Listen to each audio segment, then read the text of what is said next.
No, Ray's too pure. I'm not gonna throw her. Well, throw.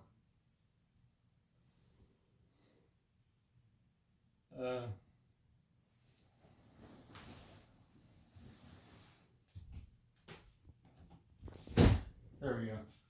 Okay. All right. Anyway, so now you're probably going like, well, maybe not if you remember from the first video. You're like, why are you doing this again? You already went through all your records. Well, you're right. But we're not gonna go through more of my records. We're gonna go through my CDs, and you probably already read the title, so there's probably no point in me explaining because you already know what's gonna happen. So anyway, so yeah, we're gonna do some of my CDs, and I think as I said, these are a couple I pulled out, and these are both albums I don't like anymore. I still really like the last song, Strobe, but the album in particular is a bit boring. I mean, I like a few other albums by him, but nah. Not this one anymore, except Strobe is still probably my favorite song that he did. And this is my second least favorite Slipknot album. This album's not good. I don't like this anymore. I got it, was really happy when I got it, but I don't like it anymore. It's not for me. Their new album is great, though. Their new album, We Are Not Your Kind, is their best yet, in my opinion. So, but anyways, I don't own that one. I might get it in the future, though. I just remember when I was big fans of both of those groups. But anyway, so let's get into this. You guys ready? So... All right, you ready? Okay, so the funny story is I actually have two of these. And the reason why is, so my grandma wanted to order, I asked if she could get this album for me. I'm just going to make this quick because I feel like it's going to be, but basically one of the CDs was scratched. But she sent another one because the first one wasn't coming and it came, but then another one was coming, so I guess I'm happy that happened because now I don't have a scratch disc. So this one works, luckily. And this is my favorite live album of all time. And it's also my favorite album by a group from Japan, I had to say. Easily, actually.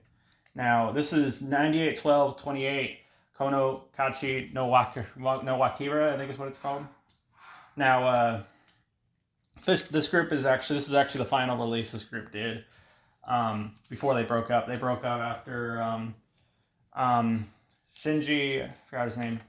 He passed away from problems he had since he was born. Like is how he died, but it's unfortunate. I don't think they were really successful when they first kind of started, but they really recently started gathering a following.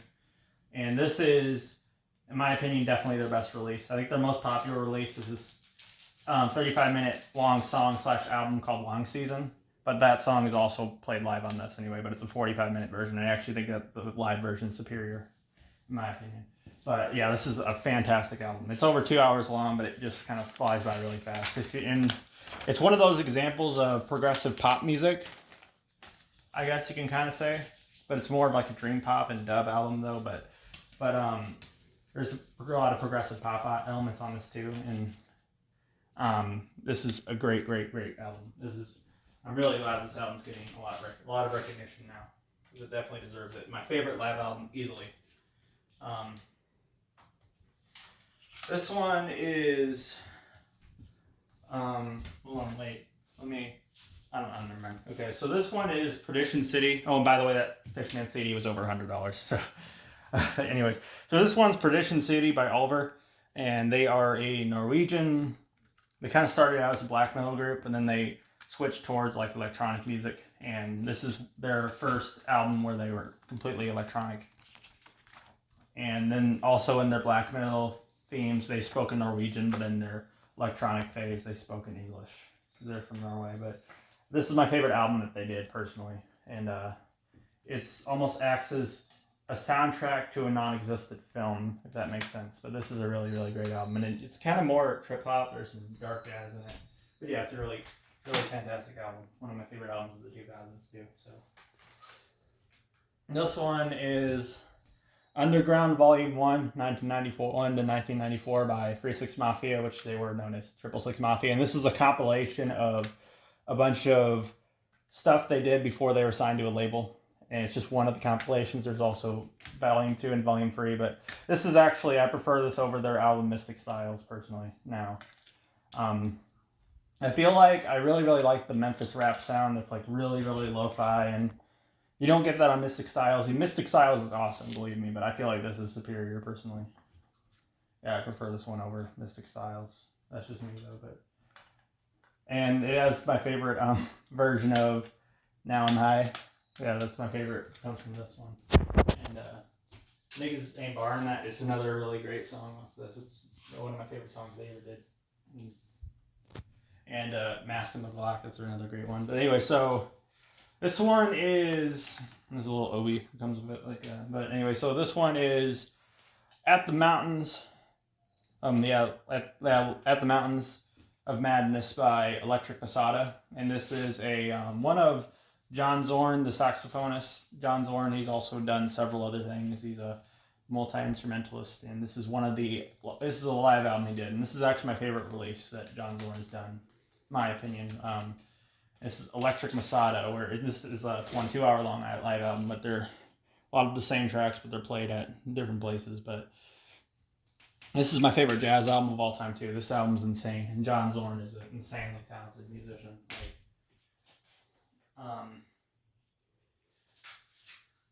Kind of hard to get into, I gotta admit, though. This one is Board Up the House by Genghis Tron, and they are a cyber grind group, which is electronic music mixed in with grindcore. And I like big fan of electronic music mixed with like more extreme versions of rock, such as metal and hardcore punk and stuff like that. I just think it gives it a good sound. If you add a little bit of electronic music with it, I'm probably going to be on board with it because I love electronic music. But anyway, so they're from New York. This is a pretty underrated album too. This is actually one of my favorite grindcore albums too, and it's also a bit of mathcore as well.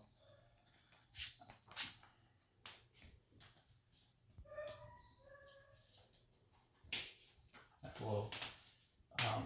I guess advertisement for other albums. I actually own this one on vinyl if you've already seen the thing. So, this one is Rengeteg by Dajkauta Felki, which they are a Hungarian progressive metal band. This came out in 2011. This album also kind of incorporates some electronic music with it, but it's more of a. It does have some black metal elements in it too, and some avant-garde metal, but it's pretty accessible. It's not, except the lyrics are in Hungarian, so I don't understand a word they're saying, but I think the music sounds really good. This is another really underrated album in metal, and it's also one of my favorite metal albums of the 2010s too. So it's a great album there. But, let's see what else we got here. This one's Get Color by Health, and I actually saw this group live when they went and performed with Daughters. They were with them, you know. But this album's really good. This is I remember I listened to this song Die Slow, and I just listened to it so much because I thought it sounded so good. But they're a noise rock and electronic music group, and this is my favorite release by them too. So, you know what's funny is I actually maybe it's. I need to go remember all that musicians, all they look like and all that stuff. And maybe it's just they're not a group I listen to a whole lot, but the bass player was out at the merch stand, and I didn't even know it was him. And I was like, oh well. This one is You Will Never Know Why by Sweet Trip. And that's another album by them, that one. But this one's only on CD at the moment, but they might get a vinyl release in the future too. But this is my second favorite release by them. They don't have a whole lot of albums though, but this is another really good album by them too. If you liked Velocity Design Comfort, maybe check out this one too. It's a bit more accessible. I don't think it's as good as Velocity Design Comfort, but it's also very great. Doesn't have a whole lot of the glitch elements, so if that bothers you, it doesn't have a whole lot of that on this. It's more of a straightforward indie pop album, but it has some electronic music elements in it too. But it's really great. Just in my opinion, not as good as Velocity Design Comfort, but it's still pretty good. All right, this one is this one's Naked City by John Zorn. This is another album that John Zorn did. This is his most famous release, and this is also the debut album by his band that would later become Naked City, which were a grindcore and jazz influenced group featuring Yamazaki Ai of the Japanese psychedelic group called Boredoms on vocals. But yeah, this is a really fun album though, I guess. It has a lot of humor in it. It's if you're into rock music, this is probably a jazz album that you'll really, really love if you really love extreme metal and stuff. crazy what that album is. This one's Close to the Edge. Yes. And this is one of my favorite progressive rock albums in the 70s. And it's my favorite Yes album as well. So the first track off of this is actually one of my favorite songs of all time, I'd probably say. And I will kind of admit the other two tracks are good too, but they kind of don't fit at all the comparison of how great the first track is. The first track is just insane. Like it's like an 18-minute track, but it feels like 4 minutes just because it's such a good track. The first track off the album, but the other two songs are good too, just not nearly as good as the first track. Hold on. 1 sec. All right, here we go. All right, this is Angel Dust by Faith No More. Features Mike Patton, and I actually kind of prefer Mr. Bungle a bit over Faith No More, but Faith No More is still pretty good too. This is their most well-known album. And this is actually originally belonged to my dad, but I have it now because mom and dad gave me a bunch of their CDs. And this is a really good album too, though. It's a really great alternative metal album. A lot of kind of really heavy bits on this too. And I don't know what that is. Pretty kind of disgusting picture. I'm not sure. Wait. Trying to see. I guess I don't remember seeing that weird photo. Thinking Mike Patton's in there somewhere. I don't know, but yeah, this is the group right there. But yeah, this is a lot of people kind of see this as the magnum opus of Mike Patton's career. I personally prefer California by Mr. Bungle over this. Maybe it's just because I really like really genre bending things. Mr. Bungle does so many genres, and I think that's kind of cool. But this is a really good album too, though. Faith No More is a really good group. And that's kind of it, guys. That's all for my CDs at the moment. And we're going to get into more in a couple days. And I'm going to switch out Close to the Edge and Naked City real quick. I'll do that. Hold on. We do this. There we go. There we go. Okay. All right, and that's about it for today, guys. Thank you guys for watching. Goodbye.